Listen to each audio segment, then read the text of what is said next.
Sukses itu tidak harus kaya.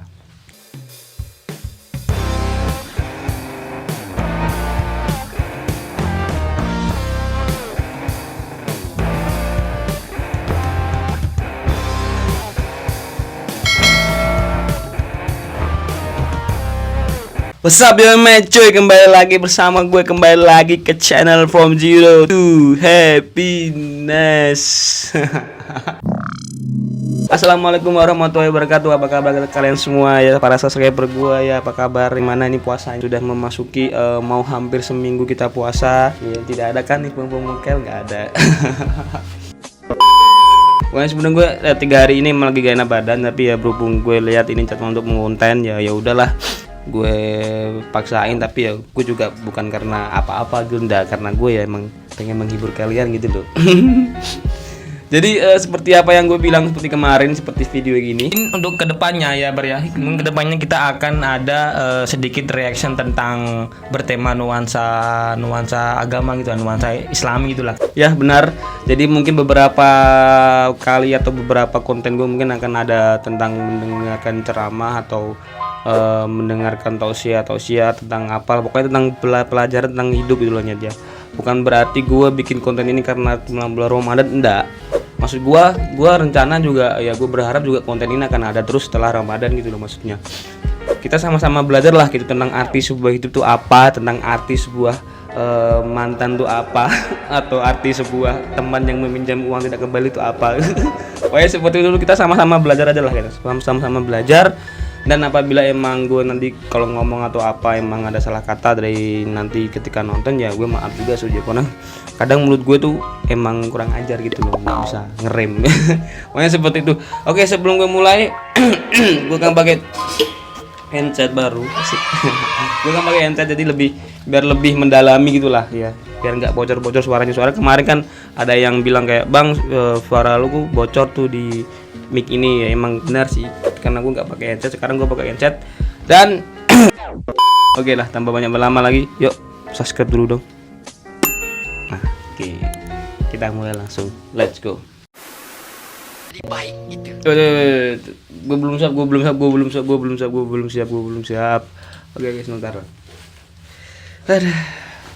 Kita sama-sama belajar yuk. Lebih baik. Oke, let's go. Bahwa kadang-kadang untuk menjadi baik itu, untuk lebih dekat dengan Allah Subhanahu wa taala, akan banyak ujian-ujian yang tantangan kita hadapi. Kadang-kadang mungkin ada yang belum terima kita lebih baik itu. Dari yang kumpul di lapang, kumpul ke masjid.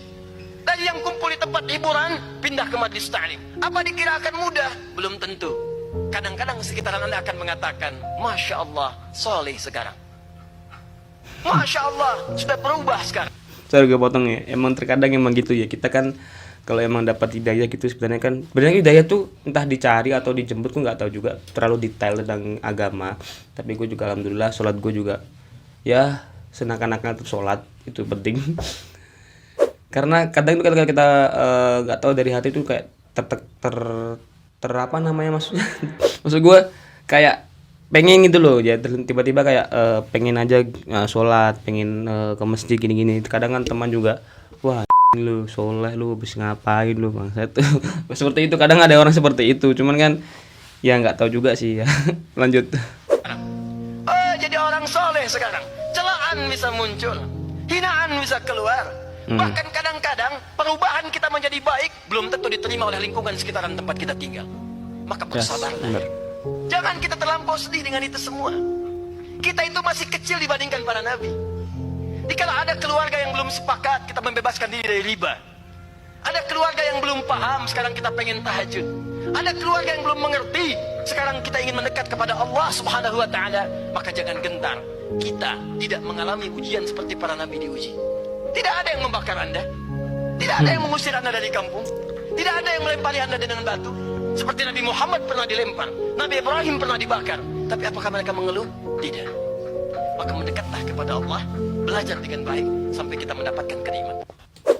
Oke, jadi seperti itu ya. Kalau gue saran sih lebih baik kalau misalnya lo emang tentang agama atau tentang apa gitu, lebih baik ya diam-diam aja gitu. Maksudnya jangan kayak ngasih tahu ke ini lu gue gini enggak. Pokoknya setiap kebaikan atau setiap apa tuh lebih baik tuh diam gitu ya. Karena ya dengan lo nggak ngomong pun juga Tuhan tahu gitu kalau lo emang baik gitu, ikhlas dalam hal apapun itu. Oke. Anjing gue lagi gak enak badan cok. Next. Sukses itu kalau kaya, sukses itu kalau hebat, pinter, terkenal, gitu kan? Padahal bukan, itu bukan ukuran kebahagiaan. Jangan ngukur bahagia dengan harta banyak. Karena faktanya ada orang yang hartanya banyak tidak bahagia. Yuk. Ada nggak? Ada. Sukses itu kalau kaya. Jadi sukses itu tidak harus kaya, tidak harus hebat, tidak harus terkenal ya. Sukses itu ketika Anda bisa bernafas di besok hari, itu sudah sukses. Karena nyawa tidak ada yang tahu itu. Jadi lanjut. Next. Cantik itu relatif, banyak orang-orang cantik. Tapi sudah cantik kepribadiannya, cantik wajahnya, cantik penampilannya menutup aurat, plus dia cantik akhlak dan hatinya, ini menjadi nilai plus dan nilai lebih buat para perempuan muslim. Tuh perempuan dengerin, cantik itu relatif ya, relatif.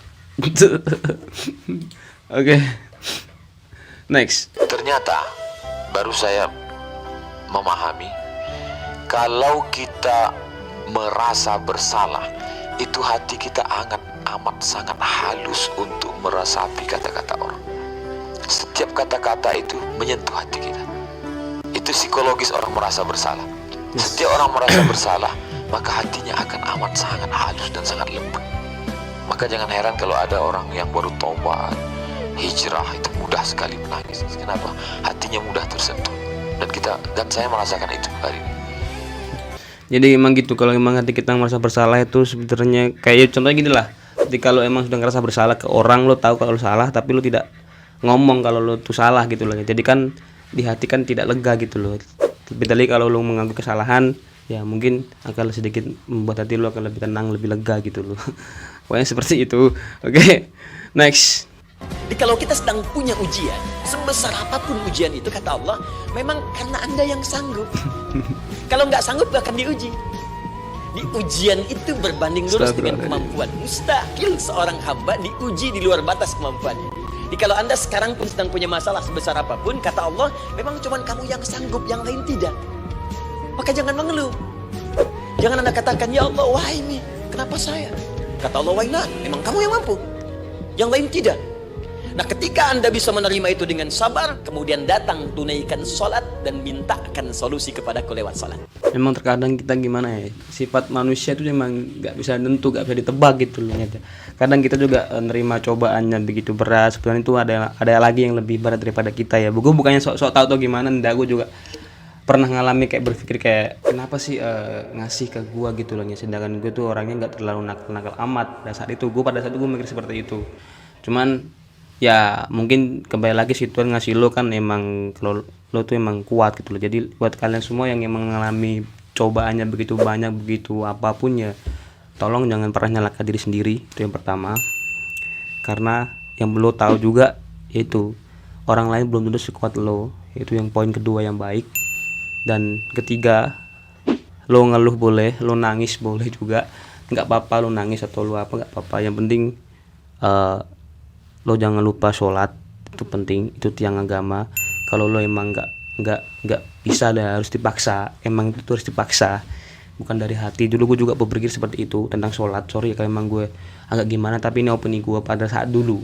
Jadi gue dulu tuh mikir kalau sholat itu gue tuh dulu nggak mau sholat kalau nggak dari hati gue. Dulu gue seperti itu. Sorry kalau emang ini agak gimana, cuman ya alhamdulillah ketika gue tanya ke orang lebih berpengalaman, lebih tahu tentang agama, katanya memang sesuatu itu emang sholat itu memang harus dipaksa ya. Karena mulai dari dipaksa itu kan lo kan terbiasa gitu loh ya. Dan itu juga di Islam kan sholat kan tiang agama gitu, jadi sholat itu penting. Next. Hanya Ramadan yang siang malam melahirkan ampunan Allah Subhanahu wa taala. Siang malam. Kita kalau mau nyari ampunan itu bisa kapanpun minta ampun. Tapi ada waktu-waktu yang sangat strategis dan tempat-tempat yang sangat efektif mempercepat mengabulkan doa. Contoh waktu misal sepertiga malam, itu cepat terkabul doa. Hadisnya qudsi. di antara azan dan iqamah. Waktu singkat di waktu Jumat, ada yang menafsirkan antara duduk khutbah dan 1 dan 2, ada yang menafsirkan waktu asar menjelang ke maghrib. Tapi Ramadan itu menggabungkan semuanya, nggak usah tunggu sepertiga malam. Siangnya diampuni, malamnya diampuni. Nanti kita mulai puasa, insya Allah yang pertama dimulai ibadah malam, qiyam, bukan siang. Jadi jangan terlampau soleh, puasanya nanti nunggu fajar. Malam itu qiyam. Nah qiyam ini ada potensi ampunan dosa Pak Bu. Jadi kalau kita manfaatkan ibadah ini dengan benar, misal ya, kita kan nggak tahu ajal nih. Tertiba kemudian kita manfaatkan qiyam bangun, ditunaikan dengan benar, itu Masya Allah. Meninggal misal dalam sujud, itu jaminannya, ghufira lahu ma taqaddama min dzambi. Siapa yang benar ibadah qiyamnya sampai detik itu, ditunaikan karena imannya, ikhlas karena Allah, saat bersamaan dia introspeksi diri, begitu dia tunaikan, misal dia meninggal, misal saja, semua dosa-dosa yang pernah dia tunaikan diampuni pada saat itu. Ma itu tanpa batas. Begitu baiknya Allah ya Nyet ya, begitu baiknya itu. Gue gak tahu juga. Gue kalau ngomongin tentang agama, tentang kehidupan gitu, gue lebih agak nggak bisa seheboh yang ngapa gue bikin video-video kemari gitu loh. Karena ya gue nyadari kalau emang gue tuh banyak salah juga gitu loh Nyet. Jadi kita sama-sama belajar juga di sini, oke? Next. Hanya siapapun yang dia bersyukur, sejatinya syukur kita itu bukan bermanfaat bagi Allah, tetapi sejatinya ketika kita bersyukur, sesungguhnya kita bersyukur dan berterima kasih kepada diri kita. Cara mencintai diri kita adalah dengan kita bersyukur atas karunia. Lu dengarkan ya, diri kita tuh harus diapresiasi. Nggak boleh kalian overthinking, menyalahkan diri kalian, tidak boleh. Diubah mindsetnya kalian, oke, diubah. Kalau nggak diri kalian sendiri ya. Sorry, astagfirullah, puasa. Siapa lagi gitu loh, maksudnya gitu loh. Lu apresiasi lah diri lu sendiri lah sekali-sekali gitu loh. Nggak perlu menyalahkan tentang sesuatu yang sudah berlalu, tuh nggak boleh. Lanjut. Ya itu karena itulah makna kehidupan yang kita peroleh. Kepada Allah kita bersyukur atas nikmat keluarga, atas nikmat anak, atas nikmat suami, atas nikmat mobil, ataupun nikmat motor yang sudah kita miliki. Karena maknanya tidak akan pernah sama semua perkara itu dibandingkan dengan orang yang tidak pernah mensyukuri semua itu hadir pada kehidupan mereka. Syukur itu memberi kehidupan pada kehidupan. Ketidaksyukuran itu menghilangkan kehidupan, makna pada kehidupan itu sendiri. Semoga kita selalu ditolong oleh Allah untuk senantiasa bersyukur kepada-Nya dalam setiap urusan kehidupan kita. Hanya siapa. Amin ya Allah, amin, amin. Oke, lanjut. Kalau banyak stres, pusing kepala, banyak beban, alam nasrah laka sadrak wa wada'na anka wizrak alladhi anqadha dhahrak. Kalau sudah dikasih Allah 3, dilapangkan dadamu, diangkat bebanmu yang membebani pundakmu, maka Allah kasih yang keempat. Apa dia? Wa rafa'na laka, kami angkat nama. Syaratnya 3. Jangan stres, jangan depresi, jangan jadikan hidup sebagai beban, tetap banyak beribadah, tetap banyak bersedekah, tetap banyak watawasau bil haq watawasau bis sabr. Kalau kau jaga yang 3 ini, maka Allah akan janji berikan yang keempat. Wa rafa'na laka dzikrak. Allah angkat derajatmu. Amin, amin, amin. Semoga kita semua selalu diangkat derajatnya. Oke, amin. Pokoknya tetap sholat, itu penting. Lanjut. Tidak mungkin Allah titipkan ujian berupa aneka persoalan kehidupan kecuali menjadikan ini sebagai jembatan yang mengantarkan pada kebahagiaan. Ini poinnya. Secara teoritis psikologis kita sudah belajar di bagaimana menyikapi masalah supaya jadi ujian yang menyenangkan. Itu dulu. Kemarin setelah kita belajar, yakinkan pada diri kita nggak mungkin diuji kalau nggak sanggup, kan? Al-Baqarah 286 selesai kemarin. La yukallifullahu nafsan illa wus'aha. Jadi kalau ada yang diuji dengan persoalan apapun, katakan pada diri kita, aku yang dipilih, insya Allah sanggup, insya Allah mampu. Itu dulu. Nanti secara psikologis akan ada kekuatan yang tak kita sadari membuat kita lebih siap menghadapi itu. Itu kaidah Quran. Yes, benar. Itu kayak relate. Benar. Emang pertama yang kudunya emang lebih meyakini diri kita sendiri lebih. Gue bisa. Tuh. Seperti itu. Tambah sadar emang ntar lu ngelakuin tiba-tiba ada kayak cakra gitu. Nggak cakra sih, kayak ibaratnya kayak ada langsung masuk jadi lu kuat gitu maksudnya. Seperti itulah. Kita lanjut dulu yuk. Kenapa kita masih hidup hari ini? Kenapa Allah masih semaikan nyawa dalam badan kita? Mengapa kita masih diizinkan melangkahkan kaki, menghayunkan tangan? Kenapa orang yang lebih sehat dari kita lebih dulu mati daripada kita? Kenapa orang yang lebih muda daripada kita lebih dulu meninggal daripada kita? Sesungguhnya Allah buat kita hidup karena dosa kita masih banyak. Allah sayang dengan kita, Dia tunggu kita bertobat. Sesungguhnya Allah buat kita hidup karena Allah tahu kita belum punya bekal yang banyak. Senantiasa husnuzon kepada Allah. Orang-orang beriman, dia tahu bahwa umurnya itu masih dititipkan Allah. Allahumma ja'alil hayata ziyadatan lana fi kulli khair. Kalau kau takdirkan aku masih hidup besok pagi, jadikan hidup besok pagi sebagai amal saleh. Waj'alil mauta rahatan lana min kulli syarr. Kalau kau takdirkan aku mati malam ini ya Allah, tidak terbangun lagi besok pagi, kematian itu pun kematian yang indah karena husnul khatimah, karena selamat dari sakaratul maut, dan yang paling penting berhenti dari segala perbuatan dosa. Orang beriman tidak pernah bersedih, umurnya panjang, amalnya bertambah. Umurnya Aku bilang apa? Jangan, sudahlah, pokoknya tuh yang nggak penting dan nggak anu tuh udahlah gitu. Bukannya gue sok gimana gitu loh, gue juga berdosa, gue juga banyak lah dosanya, kekurangan juga banyak gitu. Maksudnya kalau ngomong kematian tuh kayak kita tuh nggak bisa bayangin gitu loh, maksudnya gila. Ternyata emang kalau kita belajar sama-sama agama gitu emang lebih menegangkan tapi lebih enak gitu loh.